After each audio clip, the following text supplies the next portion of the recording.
Да, подсетување на една од темите во овој втор час, а сега веднаш по временската состојба ќе зборуваме за македонскиот спорт и за еден голем предизвик што ни предстои, имено на 21 август во италијанскиот град Таранто почнуваат 20-тите медитерански игри, а Македонија ќе настапи со најбројна делегација досега, околу 130 учесници во 19 спортови. Имаме и 4 екипни селекции, женска одбојка, женски ракомет, машки фудбал и баскет 3x3. Македонија досега на медитеранските игри има освоено дури 14 медали, а најуспешен настап сме имале во 2018 година во Тарагона со освоени дури 6 медали. Кои се нашите адути за овогодинешното представување, какви се очекувањата и што значи една ваква делегација за македонскиот спорт? За тоа ќе разговараме со Петар Спасеновски, поранешен врвен каратист со европски и светски успеси, а денес раководител на секторот за спорт при Македонскиот олимписки комитет. Петар, ти благодарам што ја прифати поканата и добри ни дојде во Ја сакам Македонија. Добро најдов, Иван. Ви благодарам за поканата. Се надевам дека денес ќе имаме убава можност да поразговараме за престојните медитерански игри кои што ќе се одржат, како што кажавте, во Таранто, Италија. Ајде да почнеме со бројката. Околу 130 споменав луѓе во македонската делегација. Тоа е најголема бројка досега од нашите настапи. Кога ќе слушнете оваа бројка, што ви е првата мисла? Па прво на мисла мене како член на Македонскиот олимписки комитет ми доаѓа обемната работа која што имав изминатите неколку месеци, бидејќи да се припреми една ваква делегација за настап на медитеранските игри е макотрпна работа и долг процес. Ние уште од пред 4 месеци почнавме практично да ги известуваме федерациите за престојните медитерански игри, за спремање на делегацијата. Припремата се одвива во неколку фази. Првата фаза е на долга листа која што ја викаме ние, до федерациите да ги пријават сите нивни можни учесници, потоа се пристапува кон кратката листа, дефинирање на точната делегација и тој процес си има свој пат кој што ние треба административно да го изработиме и комуникацијски со организаторот. Голема, обемна делегација, 4 екипни спортови, другите поединечни спортови и дефинитивно е во овие летни денови тешко за работа и Македонскиот олимписки комитет практично немаше одмор, да. Македонија досега има 14 медали на медитеранските игри. Споменав дека во Тарагона во 2018-та сме го имали најуспешниот настап со дури 6 медали. Дали Таранто може да биде едно најново или ново најуспешно издание за нас, имајќи предвид дека има делегација дури 130 спортисти? Се надеваме секако. Ние покрај овој логистички дел се надеваме и успех на спортистите. Се надеваме на доста медали. Ние како Олимписки комитет имаме и наши стипендисти кои ги стипендираме за летните олимписки игри Лос Анџелес 2028 година и се надевам дека токму на нив ќе биде фокусот, но секако и другите не ги изоставувам од успех за медал. Ајде малку по-конкретно, каде реално ги гледате најголемите шанси за медал? Во кои спортови, во кои дисциплини? Дефинитивно, историски, традиционално, Македонија секогаш носела медали од боречките спортови. Така овој пат имаме настапници, надпреварувачи во 5 боречки спортови, тоа се теквондо, карате, џудо, борење, бокс и мислам дека тука највеќе ќе ги бараме шансите за медал, бидејќи од тука исто така и доаѓаат нашите стипендисти во најголема бројка и нашите најуспешни спортисти до сега, тоа се теквондистите Дејан Георгиевски и Милјана Релик. Толку кај нив мислам ќе биде на фокусот. Тие по настапси и во првите денови по пристигнувањето на делегацијата, која што ќе пристигне на 20 август. Исто така можам да споменам и очекување имаме и во борењето. Традиционално борење има одличија кои што носи од големи надпреварувања. Тука исто имаме стипендист Могамед Гаджи Нуров, кој мислам тој ќе биде предводник на боречката репрезентација. Ќе донесе медал, се надеваме. морам да го издвоам и Дарио Ивановски во атлетика, кој што поставува рекорди, слушаме за него често, овој пат моментално се наоѓа на директно од европското првенство, веројатно ќе дојде и на медитерански таму дека ќе освои медал, па континуитетот ќе го пренеси и на медитеранските игри, нема да го зоставам и каратето, бидејќи јас како несубјективно и представник на каратето можам да кажам дека имаме одлична екипа на тројца, да кажам, докажани каратисти во младинските категории, кои што мислам дека ќе направат успехи во сениорска конкуренција баш и сега на медитеранските игри, тоа ќе продолжи понатака и на европските и на светски надпреварувања. Знаете каква е конкуренцијата и од останатите земји кои што ќе настапат на медитеранските игри? Па генерално конкуренцијата мислам дека медитеранските игри не се лесно надпреварување, бидејќи тука се вклучени 26 држави од Медитеранот, практично е силни нации има тука Европа кој што излага на Медитеранско море и Северна Африка, така да тука има силни нации, поготово како што кажа боречките спортови има доста голема конкуренција. Во екипните спортови како ние каде што ќе настапуваме фудбал, ракомет, одбојка и баскет 3х3, во некои спортовите тука има и годишно старосна категорија кај што ќе бидат ограничени фудбал до 21 година и така натаму, и тука мислам дека ќе настапат со помлади екипи и дефинитивно може да ја бараме шансата и таму и да направиме одлични надпревари.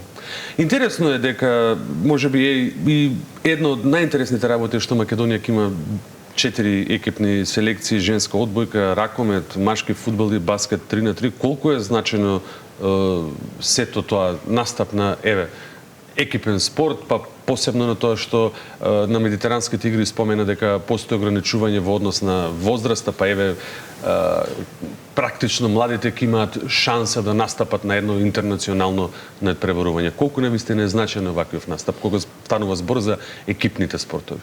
Па така, како што кажавте, во некои од спортовите има годишно ограничување и во тие спортови мислам сите екипи генерално на медитеранските игри излагаат со помлади тимови и тука практично ги спремаат тие идни млади спортисти да продолжат во сениорска конкуренција и да ја преземат и она селекција, првата репрезентација која што ќе настапува понатака на светски првенства и од големо значење дефинитивно, бидејќи на вакви надпревари се собираат искуства и една убава можност да се настапи пред голема сцена и пред голем аудиториум да се представи државата.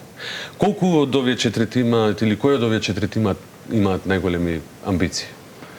Може би ракометот? Па не сме лоши ни во одбојката?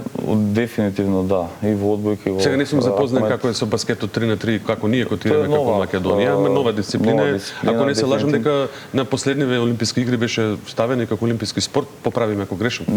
Не беше ставен 3х3 баскет, така. Но дефинитивно ние ќе продолжиме и сакаме да направиме еден тим како олимписки комитет кој што ќе настапува понатака и ќе се бара шансата на олимписки игри. Петар, веќе повеќе од 20 години сте дел од, па и ќе речем и врвниот спорт, имате и европски и светски резултати, а сега практично последнава година сте од другата страна како раководител. Кога спортист ќе дојде на едно вакво големо надпреварување, како што се и медитеранските игри, што е најтешко? Физичката подготовка или психичката подготвеност? Па и двете подготовки мислам дека се подеднакво битни, бидејќи доколку сте вие во врна форма и сте доста спремен како надпреварувач, вако ви изостава оној психички момент да не може да настапите или имате толку некаква блокада или не верувате во себе. Па добро, нешто е потешко да се целата подготовка, така да мора да има спремност, комбинација од двете за да се направи резултат. Затоа што, нели, физичката подготвеност е нешто што трае исто тренажен процес и дека кога веќе знаат дека треба да настапат на надпреварување, они работат на тоа, но кога одеднаш, да речеме, млад спортист кој нема толку излегувано на интернационални надпреварувања, може ли да се случи да токму таа ментална подготвеност му биде слаба страна, да се збуни од самата гледка дека се наоѓа на едно огромно надпреварување, па можеби и да ве фати трема.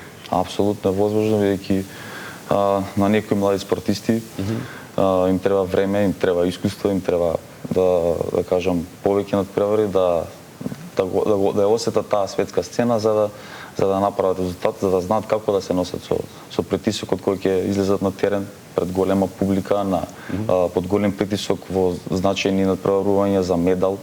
Тука притисокот е поголем и дефинитивно тоа мора да се осети. Него има секој тој вроден момент за да пройде таа психичка бариера и да се покаже во најдобро светло. Така да во некои моменти треба на некои помлади надпреварувачи да се адаптираат на ситуацијата.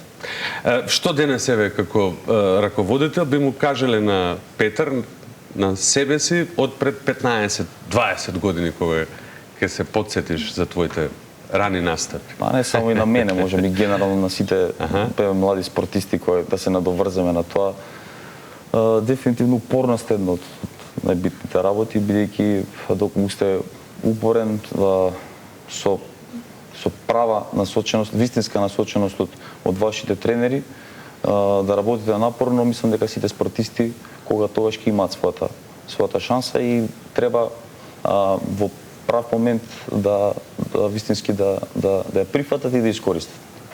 Дали од Торонто можеме да добиеме некој нов спортист за кого еве денес пошироката јавност можеби да не знае многу? Можеби е и тешко сега прашање во дотева станува збор за 130 спортисти, тоа се практично кога станува збор за тој тренажен процес одговорни спортските федерации и клубовите каде што очинуваат, но постои ли некој име за кој пошироката јавност не знае, а можеби да очекуваме или да биде ново изненадување или нов адут за некој од спортовите во кои што ќе се настапи, покрај оние кои традиционално се освојувачи на медали, како што спомена таеквондистот Дејан, кој што очекуваме дека ќе донесе некаков резултат од медитеранските игри? Па генерално ние во неколку спортови имаме и млади учесници кои што дефинитивно треба да настапат и да дадат се од себе првенствено. Јас знам и како поранешен спортист, знам дека медалот не доаѓа ние кога сакаме, бидејќи знаете има оној фактор на спортска среќа која што треба да ве прати за време на надпреварувањето во некој период. Треба да се најдете во вистинска форма и во вистинско време. Што е најбитно и за младите спортисти, а и за оние веќе што се докажани, кои што го знаат ова, да дадат се од себе. Медалот дали сега или покасно, тој секако дека ќе дојде, кој треба, како што кажавме и во претходното прашање, шанса ќе имаме сите, така да само треба спремни да чекаме и да искористиме максимално. Сега сме практично една недела пред стартот или пред заминувањето. Во која фаза се подготовките? Што останува да се заврши пред делегацијата да замине за Италија? Па веќе сме во завршна фаза. Генерално од целата административна работа од Македонскиот олимписки комитет е завршено. Само треба да се стигне во Таранто. Стигаме на делегацијата патува на 20 август. На 21 август имаме опени церемони каде што ќе се представи целата делегација имаме исто како на Олимписките игри знаменосец имаме двајца знаменосци, тоа ќе бидат објавени во понеделник на пресконференцијата, ќе имаме пресконференција во 12 часот во просторите на Македонскиот олимписки комитет. Битно и значајно за исто така да кажам за нашата делегација што заедно со делегацијата ќе патува и претседателката Гордана Слиновска Давкова. Голема чест и задоволство не само за нас како Олимписки комитет, тој за сите спортисти, за целата делегација што ќе даде поддршка и спортистите мислам дека ќе се чувствува дека некој стои позади нив. Исто така ќе присуствува и на опени церемонии заедно со нас. Има ли нешто што гледачите, да речеме, не го гледаат, е од огромна работа кога се организира делегација од 130 луѓе? Па дефинитивно многу луѓе не го знаат процесот како е да се Организира сето тоа. И јас исто кога бев спортист бев практично во спортот, но не знам како е да си спортски работник и да го организираш целиот тој процес, а не поготово за делегација од 130 луѓе, со практично имате работа со 19 спортски федерации, каде што треба да стварате комуникација, треба да биде најаварет, секој да биде слушна. Треба да биде се правовремено направено, така да еден обемен процес на работа. работа. Комуникацијата не е само Македонски олимписки комитет и нашите федерации, се комуницира и со Италија, кога очекувате, што очекувате? Нашите спортски федерации и организациониот комитет на игрите во Таранто. Да. Кога би биле задоволни по враќањето од Италија? Дали бројот на медали е мерило или има и други работи кои што се подеднакво важни?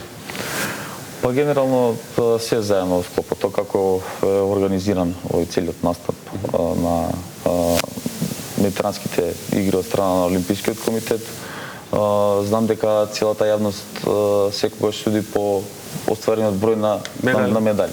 Но како што кажавме претходно, бројот на медали никогаш не може да го знаеме и затоа спортот е убав, има она посебна нота на убавина, бидејќи успехот секогаш е највеќе награден, секогаш кога ќе се оствари успех, бидејќи не знаеме кога ќе дојде, тој го прифаќаме повеќе со радост и исто така и во неуспех. Исто така и во неуспех, разочарувањата се поголеми, така да не може да мериме по бројот на медали, но мислам дека ќе оствариме медали и секако ќе бидеме задоволни. Најбитно се е да спортистите да дадат се од себе и да покажат правата слика нивна во салите. И за крај, она што можеби најмногу ги интересира љубителите на спортот, кога почнуваат точно настапите на нашите спортисти и дали ќе има можност македонската јавност да ги следи? Па можеби да ни кажешете кој ќе биде и првиот кој што ќе настапи на овогодинешните медитерански игри? Настапите почнуваат од 22 август, после почетокот, после отварањето. Имаме отварање на 21-и, понатака почуваат надпреварите, освен одбојкарскиот женски тим, кој што почува на 20 август. Македонската јавност, ќе кажам, за прв пат исто така и на пресконференција ќе се споменува. Добро, ние ќе имаме ексклузивна можност да знаеме. Ексклузивна можност ќе да знаете. Македонскиот олимписки комитет ги откупи правата за следење на надпреварите, ќе имаат ексклузивна можност гледачите да ги следат надпреварите на Македонската радиотелевизија. Генерално почнуваат боречките спортови, таеквондо, борење се тогаш ќе ги видиме нашите. Генерално за време на целите игри ќе бидат фудбал, ракомет и одбојка, бидејќи имаат повеќе надпревари, тоа е процес каде што ќе изиграат 3 до 4 надпревари во рокот 13 дена. Атлетика, карате, джудо, тоа ќе бидат после 27 август, така да до 3 септември ќе имаме одлична можност сите спортови да ги проследиме. Петар, ви благодарам за гостувањето, ви посакувам успешен настап на македонската делегација во Торонто, многу добри резултати, секако што повеќе медали. Ви благодарам и на поканата. До гледачите да ги бодат нашите спортисти, да следат Македонскиот олимписки комитет на нашите социјални мрежи, бидејќи таму ќе објавуваме во врска со настапите на нашите спортисти кои што ќе ја представат Македонија. 20-те медитерански игри почнуваат на 21 август, траа до 3 септември. Ќе ги следиме секако македонските спортисти, ќе најавуваме за нив од тука, од дома. Петар, ти благодарам уште еднаш кој што ова утро време беше заедно со нас и ви посакувам многу среќа.